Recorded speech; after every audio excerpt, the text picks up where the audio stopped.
Right now, I'm seeing a lot of businesses being led by AI or other people's opinions, when really that's not what's winning in this current marketplace. The thing that's winning is actually growing a strong personal brand that people like, connect, and trust. If you want to win in this world right now, then personal brand is something that you must take seriously. Hey, I'm Jenny Hardacre. I'm a personal brand strategist. I grew my community from 0 to 70,000 without viral hacks, just through personal branding.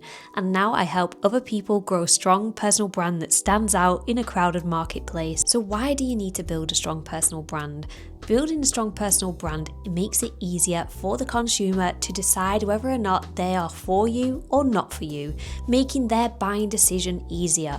When you built up that trust and connection and you are known for that one good thing, that is when you stand out from everybody else in your industry. Let's take Kylie Jenner for an example. Lover or hater, she built up a beautiful personal brand. She had a reality TV show that got her personality, her opinions, her views across, and herself. She built up a following of people that just aligned with who she was and enjoyed watching her for her.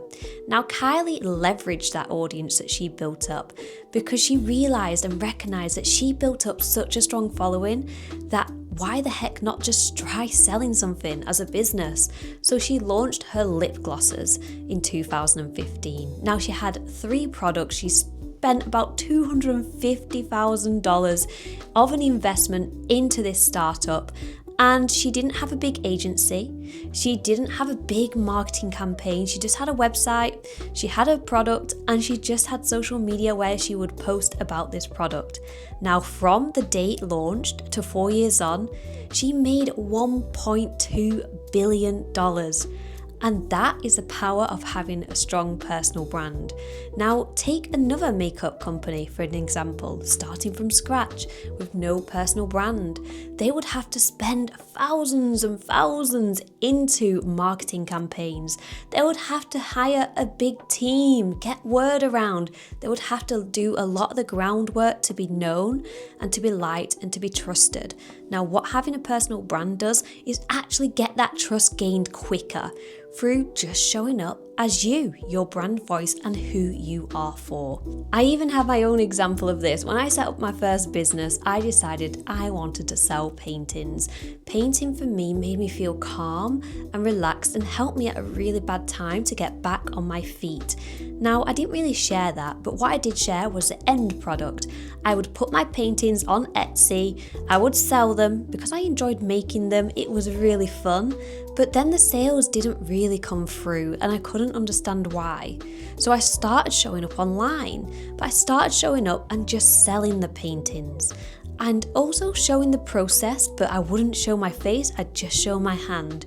Now, it was no surprise to me now that I didn't make any sales, but back then I was really frustrated. I was putting a lot of time, a lot of energy, and a lot of effort into these paintings, and no one was buying them. So I had to sit down and had a rethink. And I thought, well, I enjoy painting because it helps me connect to who I am and reduce the overwhelm in my mind. So what I decided to do was really look at who this could help. What if I could teach people how to paint so they could get the end product, but also get the benefits that I got through painting? So I started showing up online and talking about why I love painting whilst showing people how to paint. I was vulnerable. I was sharing my stories and I was delivering value every day. I was helping people learn how to paint who had never painted before to help reduce the overwhelm in their mind. That's when my communities really started to set off and grow from 0 to 70,000. Now, from that community, when I launched my course, I had 25 spaces open. I sold them within 2 weeks. And I even had to open up an additional 5 spaces so I could let in an extra 5 people because people just wanted the product. People wanted more.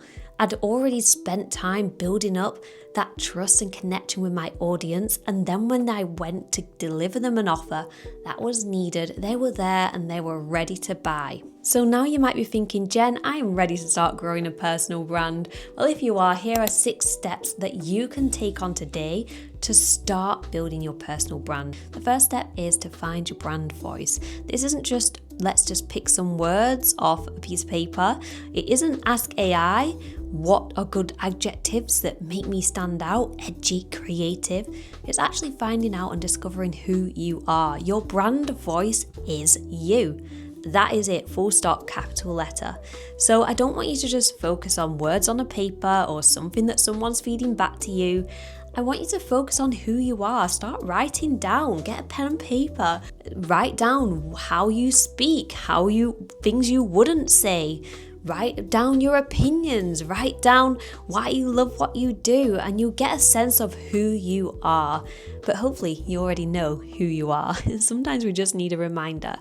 The second thing is to find out who you are for.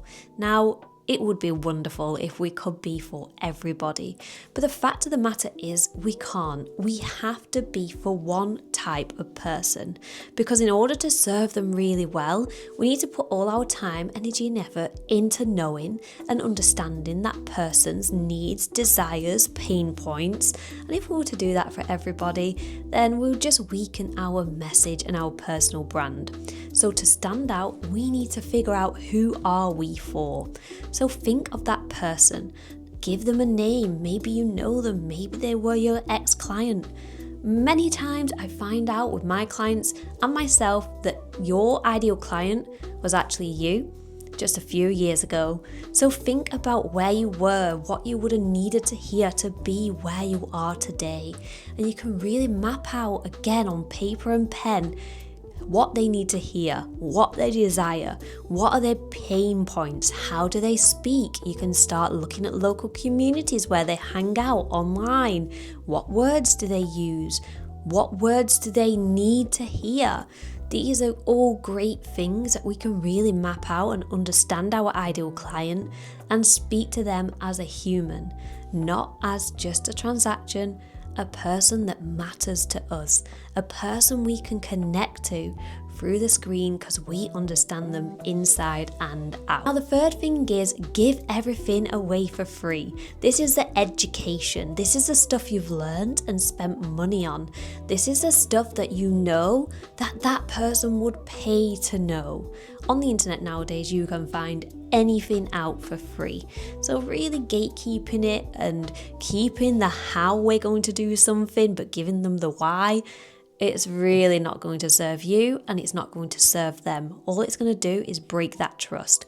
When they can know and trust that you are the person that gets them results before they've even paid you, that is when they are more likely to build up that trust and that rapport, and you're more likely to get a reputation for being the one go-to for that thing, and you're going to stand out and they're going to want to buy from you when the offer and the time is right. The fourth thing is to be vulnerable and storytell. You'll hear me back when I was talking about my painting business, and I was sharing about why I wanted to paint and what it did for me. When you're vulnerable and you open up to your audience, if it serves them, of course you want it to be aligned with them, so make sure it serves a purpose as well. That is when they can connect with you. That is when they see the human in you, that you're not just there to give them data and facts and education. You're actually a human too. And we start building up that connection and that relationship. And when we learn best through stories. So if you've got some valuable lessons that you've been taught through a story that's happened in your life, that is something that cannot be copied by AI or anybody else because it's your lived experience. That is the magic, the secret sauce that's going to get us listening, remembering, and wanting to know more. And the last thing is to, of course, have an offer at the right time that is of high desire to your audience. So by now you understand your audience, they understand you, you built up a connection, you built up some good trust, and now you really understand them, that you know exactly what they need.